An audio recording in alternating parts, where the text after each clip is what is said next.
Hepatitis आजकल चल भी बहुत ज़्यादा रहा है। सो सबसे पहले तो मैं चाहूँगी कि आप ज़रा हमें बताएँ कि हेपेटाइटिस आखिर होता क्या कि है? अगर आपका जो लिवर है, जिगर है, उसके ऊपर सोजिश हो जाए या उसके इंटरनल पार्ट पे सोजिश हो जाए या एक्सटर्नल पे हो जाए, हुँ।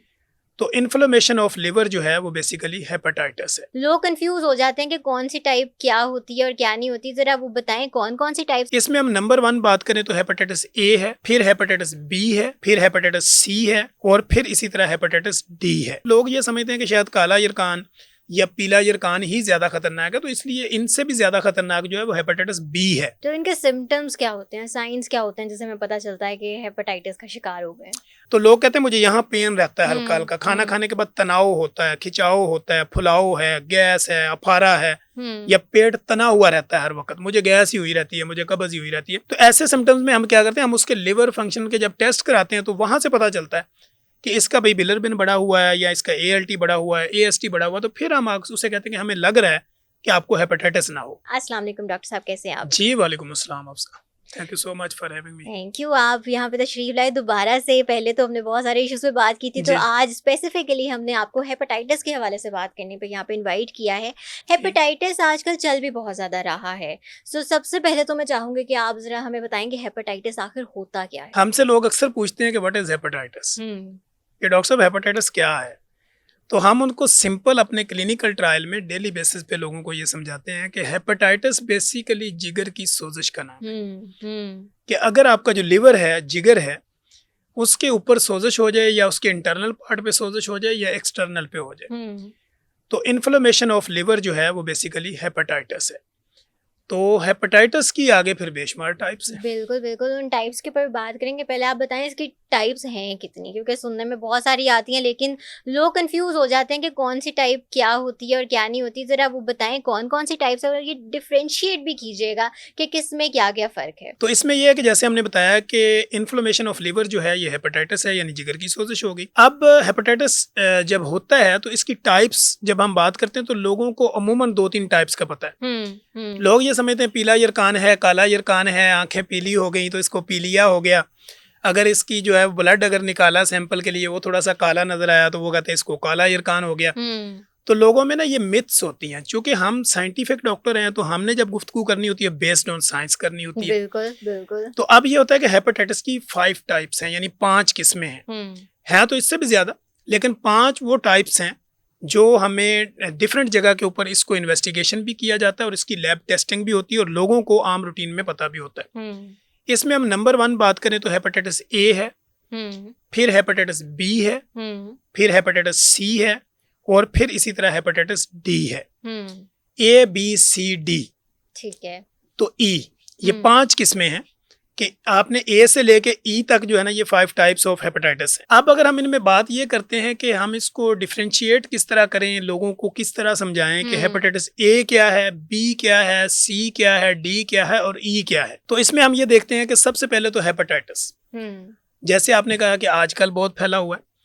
आजकल जो फैला हुआ है उस हेपेटाइटिस को हम बेसिकली जॉइंटिस कहते हैं, हुँ, यानी पीलिया भी कहते हैं। हुँ, लोग ये कहते हैं कि मुझे जो है ना वो पीलिया हो गया, यानी मुझे ज्वाइंटिस हो गया, यरकान हो गया, पीला यरकान। हुँ, आम एक ले मैन जब समझता तो वो पीले यरकान को यही समझता मेरी आंखें पीली हो गई, मेरा रंग पीला हो गया, भूख नहीं लगती, दिल मतली रहता है हर वक्त, तो वो कहता है मुझे लगता है मुझे पीलिया हो गया। हुँ, इसके लिए जब हम आगे बढ़ते हैं तो हम उसमें जब इसको करते हैं टेस्ट, इसकी टेस्टिंग के लिए जाते हैं तो हम आपका एक टेस्ट करवाते हैं जिसको हम कहते हैं LFT, हुँ, लिवर फंक्शनल टेस्ट। हुँ, हुँ, उसमें हम देखते हैं कि अगर लिवर फंक्शनल टेस्ट के बिलिरुबिन है, ALT है, AST है, अगर उनके रेज हुए हुए एंजाइम ऊपर नीचे हो गए तो हम फौरी तौर पे ये समझते हैं कि अगर इसको वॉमिट भी हो रही है, दिल भी मतला रहा है और लेजीनेस फील भी हो रही है, खाना भी प्रॉपर हजम नहीं हो रहा, इनडाइजेशन है और डिहाइड्रेटेड भी है बंदा, सिम्टोमेटिक्स जो है टेम्परेचर वगैरह भी आ जाता है, सम टाइम में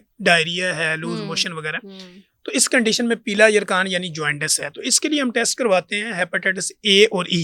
हुँ, हुँ, ए और ई जो है ये बेसिकली जॉइंटिस को यानी पीले यरकान को रिप्रेजेंट करते हैं। ओके।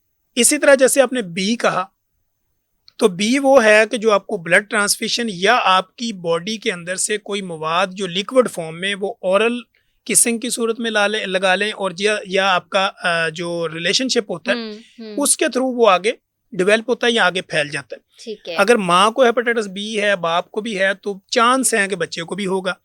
तो फिर ऑन बर्थ जो है वो फौरी तौर पे उसको वैक्सीनेटेड करके बच्चे को बचा लिया जाता है कि ये हेपेटाइटिस बी में कन्वर्ट ना हो। अब आगे आ गया हेपेटाइटिस सी।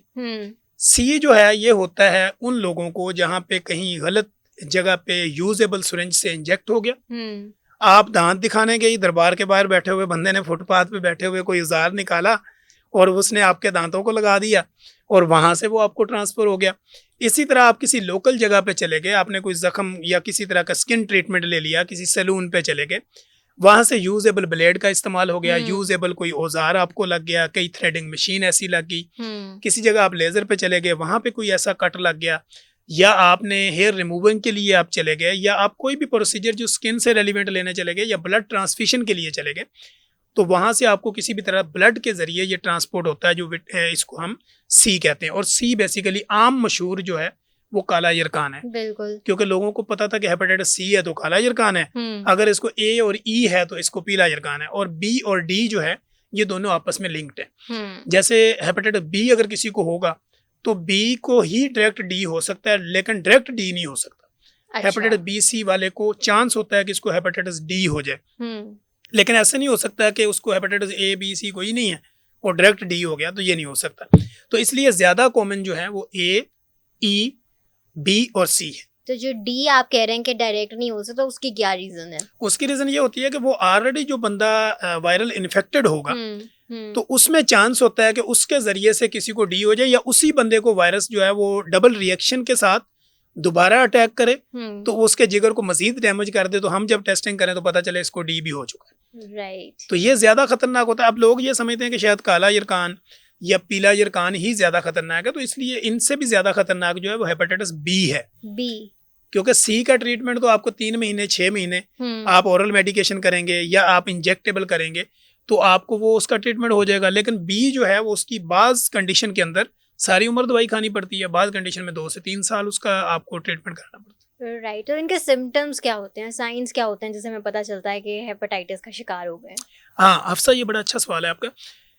आम रूटीन में लोगों के अंदर इनडाइजेशन होती है, उनका खाना सही हजम नहीं होता, दिल मतली रहता है या खाना मुंह की तरफ वापस आता रहता है, दिल मतलाता रहता है। वो कहते हैं कि एक तो ये होता है कि वो कहते हैं खाया पिया लगता ही नहीं मैनू, डॉक्टर साहब मैं बड़ा खानी है लेकिन मैनू लगता नहीं। इसी तरह वो कहते हैं कि जी हम खा तो रहे होते हैं लेकिन वो खाया हुआ मेरे सीने पे पड़ा रहता है। फिर कंडीशन क्या होती है, पेशेंट ये कहता है कि मुझे ना यहाँ पे वजनीपन फील होता है पेट के अपर वाली साइड पे। फिर जो राइट साइड होती है ना, राइट साइड में जहाँ पे आपकी रिब्स यानी पसलियाँ ये जहाँ पे खत्म हो रही होती है, आखिरी पसली के नीचे आपका लिवर है यानी जिगर है, तो लोग कहते हैं मुझे यहाँ पेन रहता है हल्का हल्का, खाना खाने के बाद तनाव होता है, खिंचाव होता है, फुलाव है, गैस है, अफारा है, या पेट तना हुआ रहता है हर वक्त, मुझे गैस ही हुई रहती है, मुझे कब्ज ही हुई रहती है।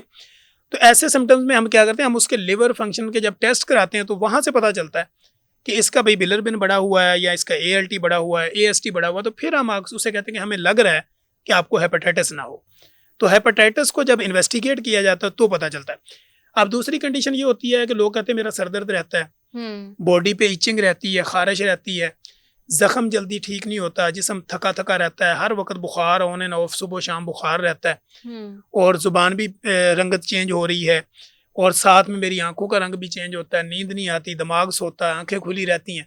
तो ऐसी कंडीशन के अंदर हम उसके हाथ पाँव को भी जब फिजिकल एग्जामिन करते हैं तो हमें आइडिया हो जाता है कि ये जो सिम्टम्स बता रहा है ये रिलेट कर रहे हैं हेपेटाइटिस के साथ, तो लिहाजा इसकी हेपेटाइटिस की जो प्रोफाइल है वो हमें टेस्टिंग करनी पड़ेगी। राइट। तो टेस्टिंग के बाद मालूम होता है कि जी हेपेटाइटिस